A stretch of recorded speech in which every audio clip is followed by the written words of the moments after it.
Good morning everyone. आज है 13 जनवरी और आज की इस वीडियो में हम 13 जनवरी से रिलेटेड करंट अफेयर्स के जितने भी इंपॉर्टेंट क्वेश्चंस हो सकते हैं, साथ ही में मैं आपको इंपॉर्टेंट डेज भी बताऊंगा और साथ में उसके थीम्स भी बताऊंगा जो अब तक हमने सेलिब्रेट किए हैं। वो सारे के सारे पूरे डिटेल में डिस्कस करूंगा इस वीडियो में। सो आपसे एक ही रिक्वेस्ट है कि वीडियो में पूरे पेशेंस के साथ एंड तक बने रहिएगा।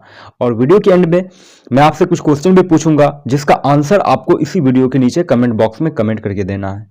एंड हाँ, मैं आपसे एक प्रॉमिस करना चाहूंगा कि आपका ये जो 5 से 10 मिनट है, ये पूरे पेशेंस के साथ बने रहिएगा वीडियो में। एंड आई होप कि आपको इस वीडियो से काफी नॉलेज मिलेगी, काफी कुछ सीखने को मिलेगा। सो आइए बिना टाइम वेस्ट किए हुए वीडियो स्टार्ट करते हैं। जैसा कि कल हमने पढ़ लिया था कि मध्य प्रदेश सरकार ने दूसरी बेटी होने पर 6,000 रुपए देने की घोषणा की है। ये सारे रिवीजन क्वेश्चंस होंगे जो कल के वीडियो में हमने पढ़े थे। ठीक है, 10 के 10 रिवीजन क्वेश्चंस होंगे। उसके बाद आज के करंट अफेयर्स की ओर आएंगे। हाल ही में बिहार सरकार द्वारा बिहार में जाति आधारित जनगणना शुरू की गई। जैसा आपको मालूम होगा, स्वस्तिका घोष विश्व टेबल टेनिस चैंपियनशिप क्वालिफाई करने वाली चौथी भारतीय बनी है। पूर्व चीफ जस्टिस रंजन गोगोई असम के मुख्यमंत्री के diary chief minister diary number 1 का उद्घाटन किया। नेक्स्ट है 11 से 17 जनवरी 2023 के बीच सड़क सुरक्षा सप्ताह मनाया जा रहा है। 11 से 17 जनवरी, ध्यान रखना आप।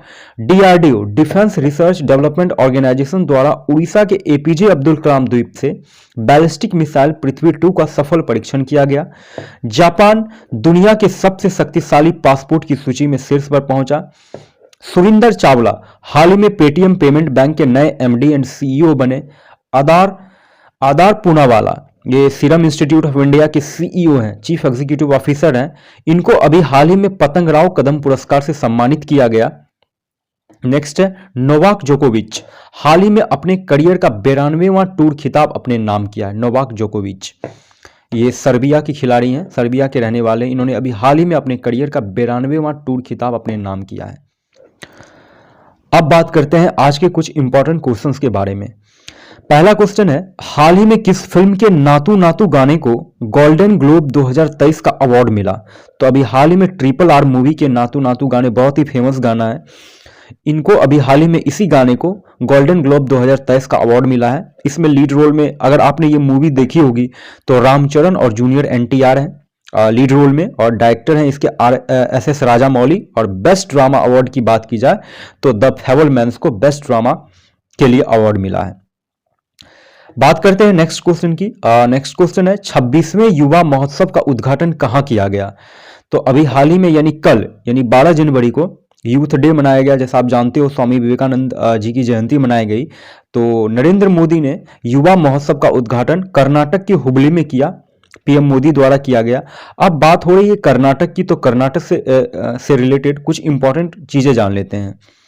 कर्नाटक के जो वर्तमान मुख्यमंत्री हैं अभी, वह है बसवराज सोमप्पा बोमाई। सो ध्यान से देखिएगा, वीडियो थोड़ी लंबी हो सकती है बट ये आपके लिए काफ़ी हेल्पफुल होगी। सो आप किसी भी गवर्नमेंट एग्जाम की तैयारी कर रहे हो, किसी भी एग्जाम की, तो उसी के पॉइंट ऑफ व्यू से ये वीडियो और ये चैनल बनाया गया है, सो आपकी काफ़ी हेल्प हो सके।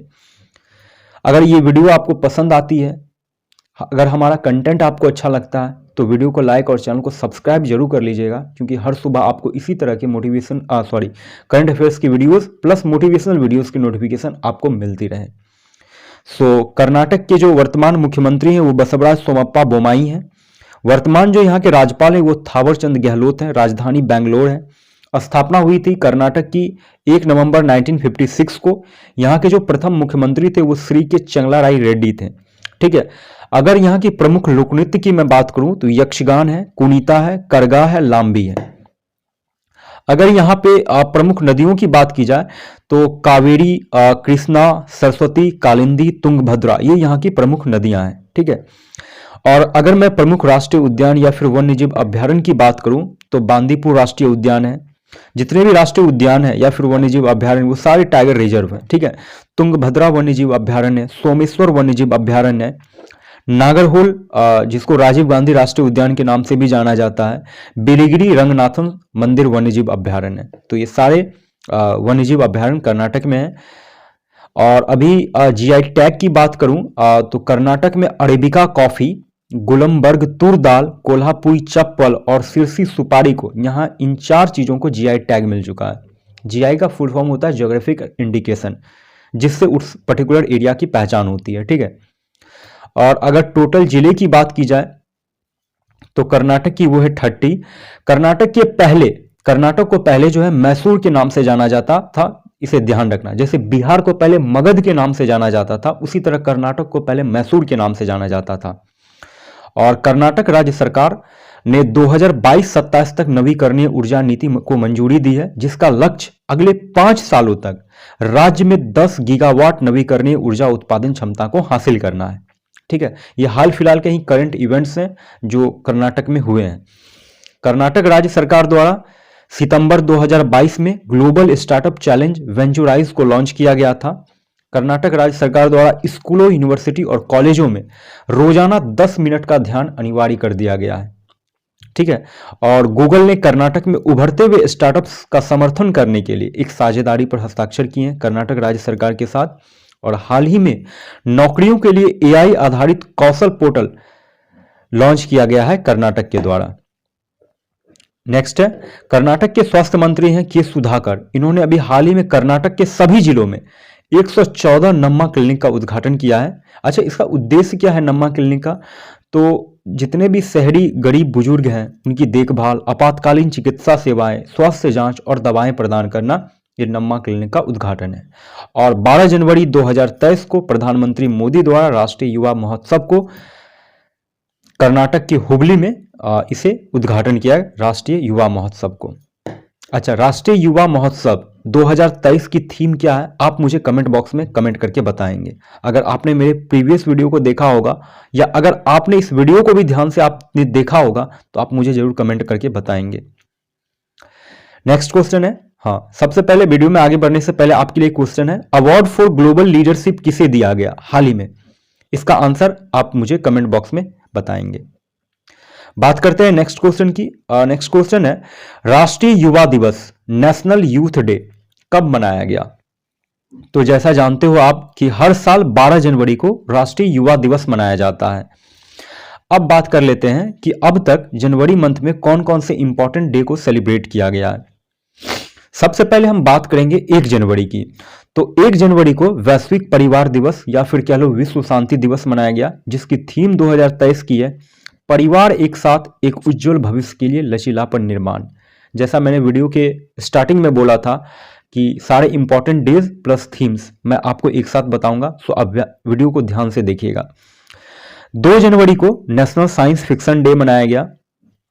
3 जनवरी को अंतर्राष्ट्रीय मन शरीर कल्याण दिवस मनाया गया, international mind body wellness day.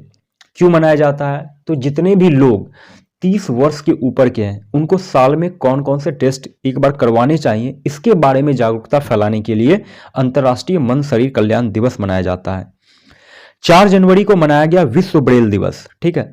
और 4 जनवरी 1809 को फ्रांस में लुइस ब्रेल का जन्म हुआ था और इन्होंने ही ब्रेल लिपि दी थी, जिसके वजह से आज जितने भी ब्लाइंड लोग हैं इस वर्ल्ड में वो पढ़ लिख सकते हैं, ठीक है। बहुत महान काम किया था उन्होंने। 5 जनवरी को यूएस राष्ट्रीय पक्षी दिवस मनाया गया। 6 जनवरी को विश्व युद्ध अनाथ दिवस मनाया गया। क्यों मनाया जाता है? तो जितने भी बच्चे संघर्ष के कारण अपने माता पिता को खो चुके हैं उन्हीं की दुर्दशा के बारे में जागरूकता फैलाने के लिए इसे मनाया जाता है और इसे एक थीम के साथ मनाया जा रहा है। और 2023 की थीम है युद्ध प्रभावित बच्चों के लिए खड़े होना, ठीक है। 9 जनवरी को मनाया गया प्रवासी भारतीय दिवस।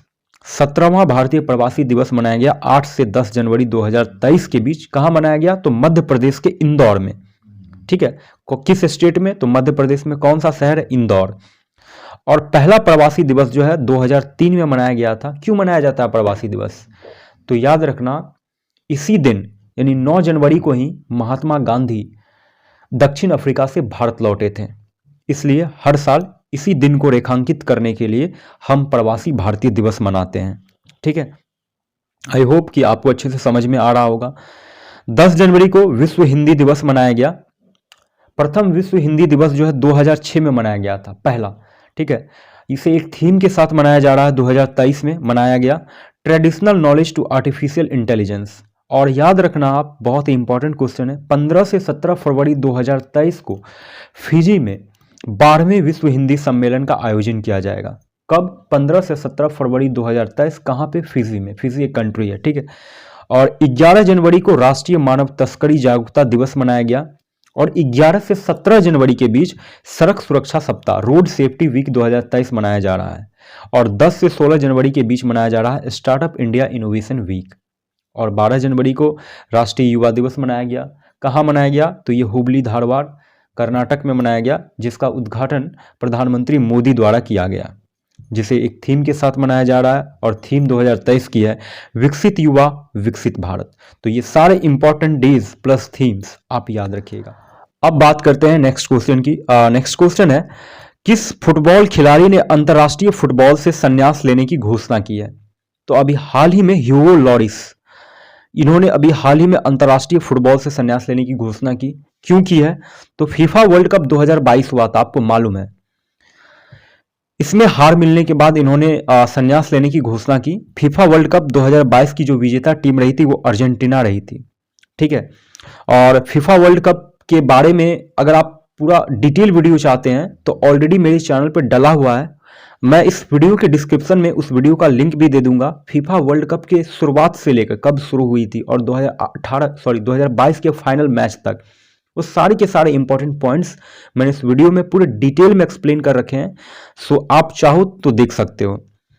वैसे यहाँ थोड़ी सी चीजें मैं बता देता हूँ। फीफा वर्ल्ड कप 2022 की जो विजेता टीम रही अर्जेंटीना रही थी। और फीफा की जो स्थापना हुई थी 21 मई 1904 को हुई थी। हेडक्वार्टर इसका ज्यूरिख है, स्विट्जरलैंड। और इसके जो करंट प्रेसिडेंट हैं वो अभी गियानी इन्फेंटिनो है, ठीक है। अगर पूरा डिटेल वीडियो देखना चाहते हैं तो लिंक डिस्क्रिप्शन में है, आप जाकर देख सकते हैं। अब बात करते हैं नेक्स्ट क्वेश्चन की। नेक्स्ट क्वेश्चन है, हाल ही में किस अभिनेत्री को जयपुर फिल्म फेस्टिवल में लाइफ टाइम अचीवमेंट अवार्ड से सम्मानित किया गया? तो अपर्णा सेन, ये हिंदी और बांग्ला सिनेमा की अभिनेत्री हैं। इन्हें अभी हाल ही में लाइफ टाइम अचीवमेंट अवार्ड से सम्मानित किया गया। बात करते हैं नेक्स्ट क्वेश्चन की। नेक्स्ट क्वेश्चन है, हेनले पासपोर्ट इंडेक्स 2023 में कौन टॉप पर रहा? सो ये बहुत ही इंपॉर्टेंट क्वेश्चन है। मैं आपको पूरे डिटेल में समझा रहा हूं इस क्वेश्चन को, सो ध्यान से देखिएगा आप। तो अभी हाल ही में जापान जो है हेनले पासपोर्ट इंडेक्स 2023 में टॉप पर रहा। जैसा आप जानते हो कि जापान का जो पासपोर्ट है वो फिर से दुनिया का सबसे शक्तिशाली पासपोर्ट बन गया है। अगर आपके पास जापानीज पासपोर्ट है तो आप 193 देशों में बिना वीजा के घूम सकते हैं। और भारत का जो पासपोर्ट है 85वें स्थान पर है। अगर आपके पास भारत का पासपोर्ट है तो आप 59 देशों में ही वीजा मुक्त यात्रा कर सकते हैं। फर्स्ट रैंक पे है सबसे पहले अगर मैं बात करूं तो फर्स्ट रैंक पे है जापान, ठीक है। फर्स्ट रैंक पे है जापान। 85वें रैंक पे है भारत। 66वें रैंक पे है चीन। 100वें रैंक पे है श्रीलंका। 101वें रैंक पे है बांग्लादेश। और 106वें रैंक पे है पाकिस्तान। और पाकिस्तान दुनिया का चौथा सबसे खराब पासपोर्ट है, चौथा। तो ध्यान रखिएगा आप इसे। नेक्स्ट क्वेश्चन है, भारत का सबसे तेज भुगतान ऐप हाल ही में लॉन्च किया गया, तो वो कौन सा ऐप है? तो पेरूप। अभी हाल ही में इसे 9 जनवरी 2023 को लॉन्च किया गया है, इसे ध्यान रखना, पेरूप। अब बात करते हैं नेक्स्ट क्वेश्चन की ओर। नेक्स्ट क्वेश्चन है, हाल ही में किस रेलवे को रेल मंत्री राजभाषा शील्ड का प्रथम पुरस्कार दिया गया? तो उत्तर मध्य रेलवे एनसीआर को अभी हाल ही में रेल मंत्री राजभाषा शील्ड का प्रथम पुरस्कार दिया गया है। नेक्स्ट क्वेश्चन है, राष्ट्रीय विज्ञान दिवस नेशनल साइंस डे कब मनाया जाएगा? तो 28 फरवरी 2023 को हर साल जो है ये राष्ट्रीय विज्ञान दिवस नेशनल साइंस डे मनाया जाता है। इसे एक थीम के साथ मनाया जा रहा है 2023 में। उस थीम का नाम है global science for global wellbeing. क्यों मनाया जाता है राष्ट्रीय विज्ञान दिवस? तो इसी दिन महान भौतिकी विज्ञानी थे सीवी रमन ने रमन प्रभाव की खोज की थी। इसलिए इस दिन को इंडिकेट करने के लिए हर साल 28 फरवरी को नेशनल साइंस डे मनाते हैं। 1930 में इन्हें नोबेल पुरस्कार से सम्मानित भी किया गया था और 28 फरवरी 1986 से इस दिन को मनाया जाता है। राष्ट्रीय विज्ञान दिवस नेशनल साइंस डे कब मनाया जाएगा? तो 28 फरवरी को, इसे ध्यान रखिएगा। बात करते हैं नेक्स्ट क्वेश्चन का। नेक्स्ट क्वेश्चन है, किस राज्य के राज्यपाल ने महिलाओं के लिए सरकारी नौकरी में 30% आरक्षण को मंजूरी दे दी है? तो अभी हाल ही में उत्तराखंड जो गवर्नमेंट है इन्होंने सरकारी नौकरी में महिलाओं को 30% आरक्षण देने की मंजूरी दे दी है। अब बात हो रही उत्तराखंड की, तो उत्तराखंड से रिलेटेड कुछ इंपॉर्टेंट पॉइंट्स जान लेते हैं। देखो, उत्तराखंड की राजधानी देहरादून है। यहाँ के जो करंट सीएम अभी पुष्कर सिंह धामी हैं। यहाँ के जो करंट गवर्नर है वो गुरमीत सिंह है। देवभूमि के नाम से जाना जाता है उत्तराखंड को, आपको मालूम होगा। उत्तराखंड में ही 4 धाम है, केदारनाथ, बद्रीनाथ, गंगोत्री, यमुनोत्री। और चिपको मूवमेंट की जो शुरुआत हुई थी वो उत्तराखंड में ही हुई थी। सो बेसिक से क्वेश्चंस है, सो आप इसे ध्यान रखिएगा। और उत्तराखंड की जो स्थापना हुई थी 9 नवंबर 2000 को हुई थी, 9 नवंबर 2000 को। और हर साल 9 नवंबर को उत्तराखंड दिवस मनाया जाता है। यहाँ की अगर प्रमुख झील की बात की जाए तो नैनीताल झील है, राकसताल झील है, सातताल झील है, देवताल झील है, खुरपाताल झील है। ये यहाँ की प्रमुख झीलें हैं। अगर आप उत्तराखंड से बिलोंग करते हैं तो आपको इन सब चीज़ों के बारे में जानकारी होनी चाहिए। अगर यहाँ की प्रमुख लोकनृत्य की बात करूँ तो प्रमुख लोकनृत्य में है आपका कादरी, रासलीला, कुमायूं, गढ़वाली। अगर टोटल जिले की बात की जाए तो वो है 13। और उत्तराखंड के नैनीताल को आपको मालूम है झीलों का नगर कहा जाता है। जिम कॉर्बेट नेशनल पार्क जो उत्तराखंड में ही स्थित है। पिथौरागढ़ को उत्तराखंड का छोटा कश्मीर कहा जाता है। बहुत ही अच्छी जगह है पिथौरागढ़, ठीक है। कभी मौका मिले तो आप घूमने जरूर जाना। भारत की जो पहली व्यावसायिक अंतरिक्ष वेधशाला है वो उत्तराखंड के गढ़वाल में ही स्थित की जाएगी। ये अभी उत्तराखंड के सीएम द्वारा इस बात की जानकारी दी गई है। और ध्यान रखना, उत्तराखंड में वित्त मंत्री निर्मला सीतारमण द्वारा कुछ महीने पहले ही अब से वाइब्रेट विलेज कार्यक्रम की घोषणा की गई थी। और उत्तराखंड सरकार की शिक्षा विभाग द्वारा ई गवर्नेंस पोर्टल समर्थ शुरू किया गया है। और आपको मैंने 4 नवंबर की वीडियो में बताया था कि उत्तराखंड सरकार द्वारा 4 नवंबर को लखपति दीदी मेले का शुभारंभ किया गया था। क्यों किया गया था? तो देखो, जितनी भी महिलाएं स्वयं सहायता समूह से, सेल्फ हेल्प ग्रुप से जुड़ी हुई हैं, उनको उत्तराखंड के मुख्यमंत्री पुष्कर सिंह धामी द्वारा 4 नवंबर को इगास पर्व, उत्तराखंड का ये फेमस पर्व है इगास पर्व, के अवसर पर मुख्यमंत्री लखपति दीदी योजना की शुरुआत की। जिसमें मुख्यमंत्री ने कहा है कि 2025 तक 1.25 लाख महिलाओं को लखपति बनाने का लक्ष्य है। अब ये हो पाता है यानी ये तो मुझे नहीं पता, बट 2025 तक 1.25 लाख महिलाएं लखपति बन जाएंगी, अच्छी बात है। और हाल ही में उत्तराखंड के कुमाऊं से संबंध रखने वाली शशिकला पांडे और गंगा जोशी को नर्सिंग के प्रति असाधारण समर्पण के लिए नेशनल फ्लोरेंस नाइटिंगेल अवार्ड 2021 दिया गया। और उत्तराखंड के हल्द्वानी में भारत का पहला स्ट्रॉ पार्क कम साइंस सिटी बनाया जा रहा है, ठीक है। और उत्तराखंड गवर्नमेंट ने अपने स्वदेशी बद्री गाय को के अनुवांशिक विकास की योजना बनाई है। तो ये सारे उत्तराखंड से रिलेटेड इंपॉर्टेंट क्वेश्चंस थे जो हाल फिलहाल के ही थे, सो आप इसे ध्यान रखिएगा। बात करते हैं नेक्स्ट क्वेश्चन की। नेक्स्ट क्वेश्चन है किस राज्य में दुनिया की सबसे बड़ी हॉकी स्टिक बनाई गई है? इंपॉर्टेंट क्वेश्चन है, आप इसे ध्यान रखिएगा, बहुत ही इंपॉर्टेंट है, वीवीआई। तो अभी हाल ही में उड़ीसा में दुनिया की सबसे बड़ी हॉकी स्टिक बनाई गई है। अब उड़ीसा से रिलेटेड काफी चीजें जानते हैं। सबसे पहले इस हॉकी स्टिक के बारे में जानते हैं, किसने बनाया है। तो प्रसिद्ध रेत कलाकार और पद्मश्री से सम्मानित सुदर्शन पटनायक हैं। इन्होंने इसे महानदी के तट पर बनाया है, ठीक है। और जिसमें 5000 हॉकी गेंदों का प्रयोग कर 105 फीट लंबी हॉकी स्टिक बनाई गई है। 5000 हॉकी गेंद, समझ रहे हो आप, और 105 फीट लंबी बनाई गई है। और 5 टन से अधिक रेत का इस्तेमाल किया गया है इसे बनाने में। और उड़ीसा के राउरकेला में नवनिर्मित बिरसा मुंडा हॉकी स्टेडियम को यह प्रदर्शित करता है। अच्छा, अब जैसा आप जानते हो कि आज से यानी 13 जनवरी से पुरुष हॉकी वर्ल्ड कप का 15वां संस्करण शुरू होने जा रहा है उड़ीसा में, ठीक है। और कलिंगा स्टेडियम भुवनेश्वर और बिरसा मुंडा स्टेडियम राउरकेला में यह मैच खेला जाएगा। और भारत पहली बार 1975 के बाद पुरुष हॉकी वर्ल्ड कप यानी 1975 में भारत ने पहली बार पुरुष हॉकी वर्ल्ड कप जीता था। और ये गोल्डन अपॉर्चुनिटी होगी इस बार जीतने की। और मुख्यमंत्री हैं नवीन पटनायक उड़ीसा के। इन्होंने बिरसा मुंडा हॉकी परिसर में ही, उस स्टेडियम के अंदर ही इन्होंने विश्व कप गांव का भी उद्घाटन किया है। विश्व कप गांव, जहां पे जो भी पार्टिसिपेंट्स होंगे उनके रहने खाने की व्यवस्था की गई है। और 13 से 29 जनवरी को ये टूर्नामेंट खेला जाएगा, 13 से 29 जनवरी तक। और पहला मैच जो है 13 जनवरी को भारत स्पेन के खिलाफ राउरकेला में बिरसा मुंडा स्टेडियम में खेलेगा, यानी आज के दिन। और दूसरा मैच इसका 15 जनवरी को भारत इंग्लैंड के खिलाफ खेलेगा। और तीसरा मैच 19 जनवरी को वेल्स के खिलाफ खेलेगा। और हाल ही में अभी उड़ीसा के तट पर बैलिस्टिक मिसाइल पृथ्वी 2 का सफल परीक्षण किया गया है। और अब वीडियो के एंड में आपके लिए कुछ क्वेश्चन है जिसका आंसर आप मुझे कमेंट बॉक्स में कमेंट करके देंगे। पहला क्वेश्चन है, किस टेनिस स्टार ने टेनिस से संन्यास लेने की घोषणा की है अभी हाल ही में, और कौन सा राज्य भारत में महिलाओं को रोजगार देने के मामले में शीर्ष पर रहा है? इन दोनों क्वेश्चन का आंसर मैंने अपने प्रीवियस वीडियो में ऑलरेडी दे रखा है। सो अगर आपने ध्यान से देखा हो तो आप इस वीडियो का आंसर, क्वेश्चन का आंसर आप मुझे दे सकते हैं। सो आज की वीडियो आपको कैसी लगी? वीडियो के बारे में अपनी राय नीचे हमें कमेंट बॉक्स में जरूर दीजिएगा। आपको ये वीडियो अच्छी लगी, बुरी लगी, कुछ भी हो तो आप अपने ओपिनियंस आप मुझे कमेंट बॉक्स में दे सकते हैं।